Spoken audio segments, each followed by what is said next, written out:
ይገጨን ነበር። ስንተኛ ከተቆርቆሮ እንትን ድንጋይ ሲበረበር ደንግጠን እንመታ ነበር። በፊት ጠባብ ነበረ። እኛ ስናሰራ በጠባብ ከመሆኑ የተነሳ ወንበር ይገጨን ነበር እግራችን። ልጆቹም እንደልባቸው የክፍል ስራዎችን በምናሰራበት ሰዓት የተለያዩ ተግባራዊ ስራ በምናሰራበት ሰዓት በጣም እንቸገር ነበረ። ጥበት አለ፣ ልጆቹም ይወድቃሉ እየተጠላለፉ እና ችግር ነበረ።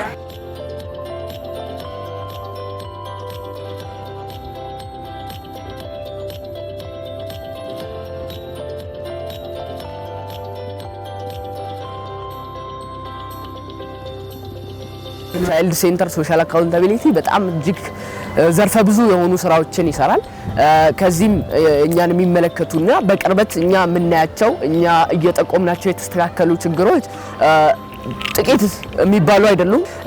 የሽንት ቤቶች መስተካከል፣ ለክፍሎቹ ወይም ደግሞ በመግቢያዎቹ ደረጃዎቹ ለአካል ጉዳተኞች የተመቻቹ አልነበሩም። እነዛን በማስተካከል ራምፕ እንዲሰራ ማድረግ፣ የአካል ጉዳተኞች ክፍል ማዘጋጀት፣ እንዲሁም ትምህርት ጠቅላላ የትምህርት ቤቱን ግቢ ስትራክቸር በመቀየር ለአካል ጉዳተኞች ምቹ አመቺ የሚሆን ስትራክቸር በመፍጠር የተለያዩ ነገሮች እንዲደረጉ ሆኗል። ይህ በፕራይመሪ ስኩል ላይ የተደረጉ ነገሮች ናቸው። Child centered social accountability is one of the common approaches in Save the Children, and we use this as one of the right-based approach tools to actually help children and communities to engage in constructive dialogue with service providers and government authorities so that they can demand their own rights and improve services for children.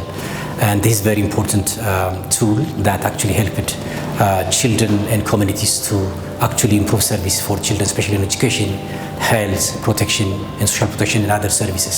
ተቋሙ ማለትም ትምህርት ቤቱ እቅድ ውስጥ አካቶ ለልጆች ምቹ ያልሆኑትን ከማህበራዊ ተጠያቂነት የሚመጡ አንዳንድ ሀሳቦችን ተቀብለን ለማስተካከል የምንችለውን ያክል ጥረት ያደረግንበት ሁኔታ ነው ያለው። ከነዚህ ውስጥ ህፃናት ላይ የአንደኛ ደረጃ ተማሪዎች የመመገቢያ ቦታ አልነበራቸውም። ህፃናት ጉዳዮችን መፍታቸውን እንዲያውቁ ከማስፈጸም ከማድረግ አንፃር ሰፊ ስራ ይሰራል። የራሳቸው ጉዳይ በራሳቸው በዚህ ቡድን ከቡድን ጋር ሆኖ ህፃናት ተኮር ማህበራዊ ተጠያቂነት አባል ሆኖ እንዲሰሩ የህፃናት የወረዳው ህፃናት ተወካዮች አሉ። በክበብ የተደራጁ 60 ህፃናት አሉ።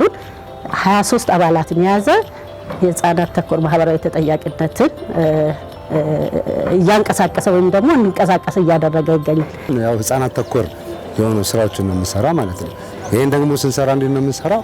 ያው እኛ ከመንግስትና ከህብረተሰቡ ጋር ድልድይ ነን ማለት ነው። ያለውን ክፍተት ደግሞ ይሄን ችግሮችን አስተካክሉ፣ ይሄ ልክ አላችሁ ብለን ስህተቶችን አረመን የምንሄድበት መንገድ ነው ማለት ነው። ማህበራዊ ተጠያቂነት ቅርስና እቅድ በትምህርት ቤቶቹ ላይ ምን ችግሮች አሉ በሚል ነው ከእቅድ ነው የተነሳ ነው። በዛ እቅድ መሰረት ተቋማት ደግሞ የትምህርት ቤቱ አመራር እንዲሁም ደግሞ ትምህርት ቤቱ ሊፈታቸው የሚችሉት ነገሮችን በተቻለ መጠን ፈተናል ብለን ነው የምናስበው። በዚህ ዓመት ትምህርት ቤቱን ምቹ ሳቢና ማራኪ ማድረግ አንዱ የሰራነው ስራ ነው ብለን ነው የምናስበው። ለምሳሌ ለህፃናት ኬጂ ላይ ብናይ ህፃናት እየወደቁ ያስቸግሩ ነበር፣ ምክንያቱም ግቢ ምቹ ስላልሆነ እሱንም ሙሉ ቴራዞ የማልበስ ስራ የሰራንበት ሁኔታ አለ።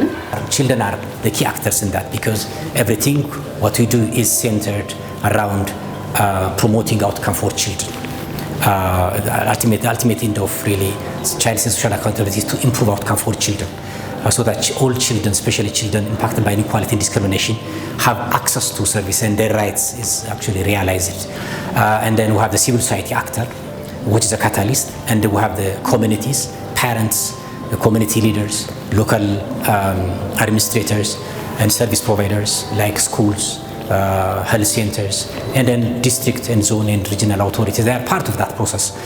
ህፃናት አፈር ላይ ነበር የሚበሉትና የተሻለ እንዲሆን የመመገቢያ አዳራሽ ሰርተንላቸው አቧራ ላይ ከሚበሉ ዳስም ቢሆን ዳሱ ላይ እንዲበሉ ተደርጓል።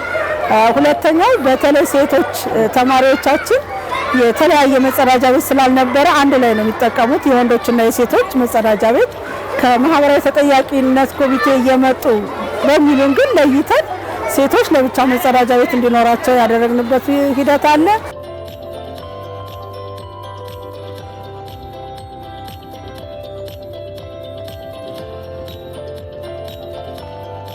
ማንዝሊ ሚቲንግ አለ ከነዚህ ሶሻል አካውንታቢሊቲ ውስጥ ያሉት አምና የነበሩ ችግሮች አሉ። ለምሳሌ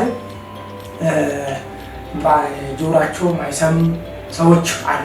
እነዚህ ሳይን ላንጉዌጅን ሙሉ በሙሉ በሶሻል አካውንታቢሊቲ ወረዳ ላይ ያሉ ቲሞች አሰልጥነናል። እኛ ስንነሳ ከመስተንግዶ አንጻር በተወሰኑ ደረጃዎች ካርድ ክፍል አካባቢ መጨናነቆች፣ እንደሌላው ሰው ወረፋ መያዝ የሚነሱብን ቅሬታዎች ነበሩ። እነሱን ከነሱ ጋር ተነጋግረን ከአሉት ሰራተኞች ጋር በመነጋገር በመጀመሪያ እሱን የፈታ ነው። ማህበራዊ ተጠያቂነት ጋር በተያያዘ ያው በጤና ጣቢያው በሚሰጡ አገልግሎቶች ላይ ከማህበረሰቡ ጋር በመሆን ከጤና ጣቢያው ያለበትን ደረጃ በማየት መጀመሪያ ላይ የሚሰጣቸው አገልግሎቶችና በተወሰነ ደረጃ ደግሞ ይቀራሉ የሚሉትን በማየት በጋራ ሆነን እቅድ አውጥተን ከዛ በኋላ ወደ ጤና ጣቢያ መተን የምንሰራቸው ስራዎች የምናሻሽላቸው ማሻሻሎች ነበሩ። በወቅቱ ያው አገልግሎቱ ይሰጣል፣ ግን አገልግሎት እየተሰጠ ክፍተት የነበረባቸው ቦታዎች ላይ በሚሰጡን ጥቆማ አብረን በምናወጣው ችግሮች አሉ በተባሉበት እቅድ ባወጣነው መሰረት እያሻሻልን የሄድንበትና ብዙ ስራዎችንም የሰራንበት በመስክብ በስብሰባም ላይ በምናገኛቸው ግብአቶች ተነስተን እንደ ጤና ጣቢያ እርምጃ እየወሰድን እየሰራን እያሻሻልን የሄድንበት ሁኔታ ያለው ማለት ነው። ከብዙ ነገር አንጻር እየረዱን እያገዙን ያሉ አካላቶች በመሆናቸው ሴቭ ዘ ቺልድረኖችንና ህይወት ኢትዮጵያን በእጅጉ አድርጌ በጣም ላመሰግን እወዳለሁ። ከዚህ በተጨማሪ የህፃናት ተሳትፎ በበዛና በተሻለ መልኩ እየቀጠለ መሄድ አለበት ነው ምለው። እጅግ አድርጌ ያመሰግናለሁ።